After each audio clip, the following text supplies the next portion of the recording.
Hello everyone, आज हम लोग बात करेंगे बी आर अम्बेडकर जी के बारे में। जैसा कि आप लोग जानते हैं कि महात्मा गांधी हमारे देश के लिए बहुत मैटर करते हैं। मतलब उनकी जो विचारधारा है या उनका जो शिक्षा है या उनकी द्वारा दी गई जो उपदेश हैं वो हमारे लिए बहुत मायने रखता है।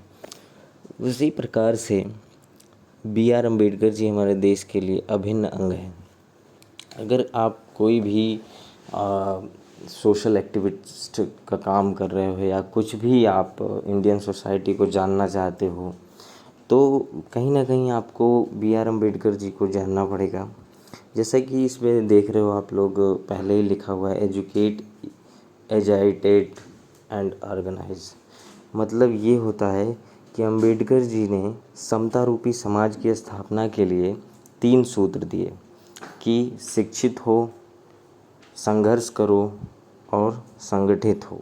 इसका मतलब ये है कि सबसे पहले, जैसा कि आप लोग जानते हैं कि बी आर अम्बेडकर जी जो है 14 अप्रैल 1891 में इंदौर के आसपास मध्य प्रदेश में उनका जन्म हुआ। और जैसे कि बहुत ही गरीब महार जाति से थे, जो कि एससी जाति होती है, शेड्यूल्ड कास्ट।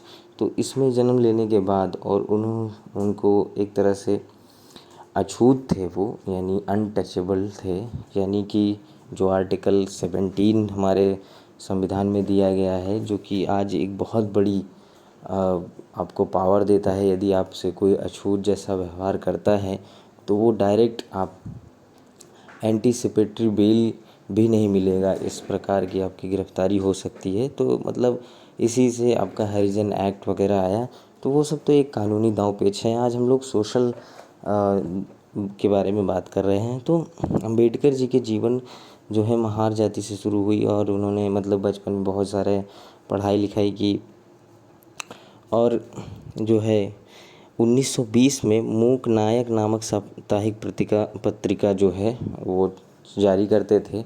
और वहाँ से उन्होंने अपनी लाइफ, मतलब ये कुछ इम्पॉर्टेंट पड़ाव है उनकी ज़िंदगी के। जैसे कि आप लोग जानते होंगे कि 1927 में अछूतों को मंदिर में प्रवेश कराने के अधिकार के लिए और पानी के सार्वजनिक उपयोग के लिए महार सत्याग्रह बम्बई से किया। यानी महार सत्याग्रह पानी के लिए और अछूतों को मंदिर में प्रवेश कराने के लिए। तो ये यहाँ से कहीं ना कहीं इम्पोर्टेंस शुरू हो रही है उनके लाइफ का।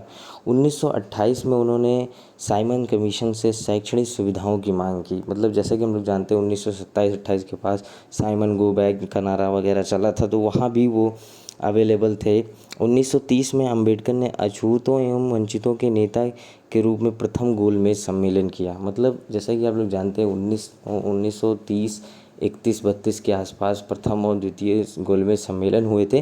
तो प्रथम उन्होंने दलितों के वर्ग की ओर से दलितों के नेता के रूप में वहाँ गोलमेज सम्मेलन किया। 1932 में उन्होंने पृथक निर्वाचक मंडल की मांग की, जो कि गांधी जी को बहुत अच्छा नहीं लगा। और 1932 में उन्होंने पूना पैक्ट किया गांधी जी के साथ, जो कि लखनऊ में हुआ था, शायद आप लोग चेक कर लीजिएगा।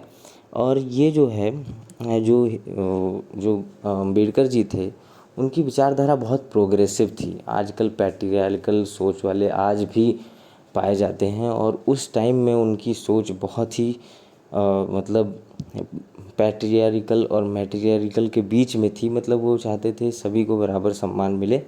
फिर 1924 में उन्होंने एक सभा की बात की, जो कि बहिष्कृत हितकारिणी सभा कहलाती है।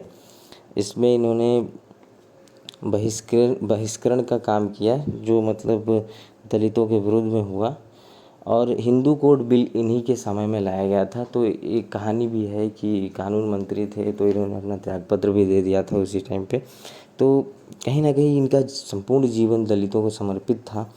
तो जैसे कि आप लोग आगे देखेंगे कि बहिष्कृत भारत जैसी पत्रिका एवं मनुस्मृति दहन कार्यक्रम भी इन्होंने चलाया, जो कि भारत की दलित व्यवस्था को एक नए आयाम की ओर ले गई। और अंबेडकर का मानना था कि स्त्रियों का पतन जो है सती प्रथा, विधवा विवाह और इन सब चीज़ों से नहीं हुआ है। सती प्रथा, विधवा विवाह और जो क्या नाम है, कन्या विवाह या कन्या वध जैसी कुप्रथाओं से नहीं हुआ है। इनकी जो जड़ें हैं जाति प्रथा एवं ब्राह्मणवाद में थी। कहीं न कहीं उच्च वर्गों ने इनके जो है इनके ऊपर इतनी असमानताएं लाद दी थी कि वो कहीं न कहीं उससे उभर नहीं पा रही थी। इसीलिए उन्होंने नारा दिया, त्रिसूत्र का नारा, शिक्षित, संघर्ष और संगठित का। और ये उनका ये मानना था, जैसा कि वो खुद अपने जीवन से सीखे थे, उन्होंने शिक्षा ग्रहण करने के बाद सारे आयाम एक एक करके पा लिया। इसीलिए वो जानते थे कि how important is education for Indian society and for the Dalit peoples. तो उनका कहना था कि शिक्षा महज एक साक्षरता नहीं है, अपितु सामाजिक परिवर्तन की वाहक है। वे शिक्षा को मूल आधार मानते थे, जिसके बल पर गुलामी की जड़ों को काटकर सामाजिक समानता, आर्थिक उन्नति एवं राजनीतिक स्वतंत्रता को प्राप्ति की जा सकती थी। उन्होंने शिक्षा के लिए ही पीपुल्स एजुकेशन सोसाइटी की स्थापना की। औद्योगिकीकरण को वो भारत के विकास के लिए एक बहुत बड़ा स्रोत मानते थे, जिससे भारत के विकास को देख रहे थे वो। और उनका ये मानना था कि अनियंत्रित पूंजीवाद विकास के पक्ष में नहीं होगा, लेकिन नियंत्रित पूंजीवाद अर्थात कृषि और उद्योग का जो कॉम्बिनेशन है वो हमारे देश के लिए बहुत अच्छा रहेगा। श्रमिकों के लिए उन्होंने 12 से 8 घंटे का काम करवाया, मतलब 12 को हटाकर 8 घंटे का काम करवाया। और इनकी जो शिक्षाएं थी, डॉक्टर बी आर अम्बेडकर सामाजिक समानता के पक्षधर थे, मतलब सोशल इक्वालिटी वो चाहते थे सोसाइटी में। और महिला के अधिकारों के बारे में तो क्या ही पूछना, वो उनको एक फेमस कोट भी है कि मैं किसी समुदाय की प्रगति महिलाओं ने जो प्रगति हासिल की है उससे मापता हूँ। उनका कहना था कि सामाजिक दर्शन केवल 3 शब्दों में ही रखा है, अर्थात स्वतंत्रता यानी फ्रीडम, समता यानी इक्विटी, बंधुता यानी फर्टिनिटी, जो कि हमारे संविधान की उद्देशिका अर्थात प्रस्तावना में भी उपस्थित है। उन्होंने हमेशा इस बात पर जोर दिया कि जाति को सामाजिक एवं आर्थिक न्याय हासिल हो, मतलब जाति को सामाजिक और आर्थिक न्याय हासिल करना चाहिए। डॉक्टर अंबेडकर जो है प्रजातंत्र की सफलता के लिए 6 शर्तें मानते हैं, अर्थात डेमोक्रेसी के लिए ये मानते हैं कि समानता बिल्कुल ना हो, या हो तो बहुत ही माइन्यूट लेवल पे हो, विपक्ष विद्यमान हो अर्थात अपोजिशन पार्टी, यानी जो संघर्ष करे यानी संगठित हो एक तरफ से सरकार की ओर, जब सरकार तानाशाही हो या अपनी ही मनमानी करे तो उसके प्रति खड़ा हो, उसके विरुद्ध खड़ा हो। और प्रशासन और विधि में समानता, जैसे कि जो विधि बने वो ऐसे ही प्रशासन हो, एडमिनिस्ट्रेशन भी बिल्कुल वैसा ही हो जैसे कि विधि बने।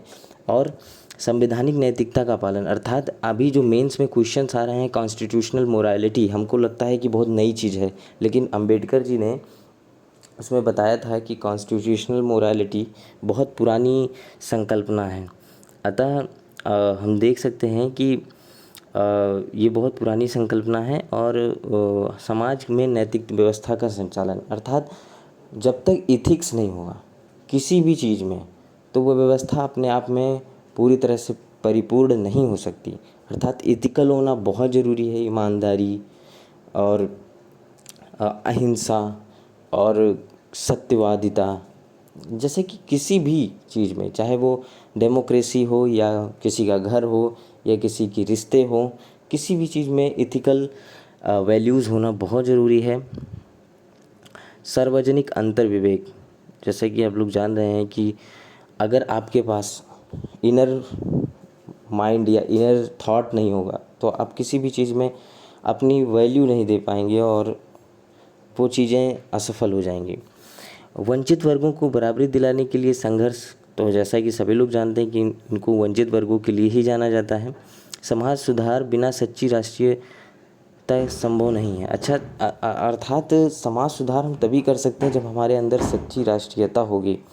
और इन्होंने त्रिसूत्र दिया, जैसा कि मैंने आपको पहले बताया, और आप देख रहे हो कि अब मैं इसको समाप्त करता हूँ। Thank you.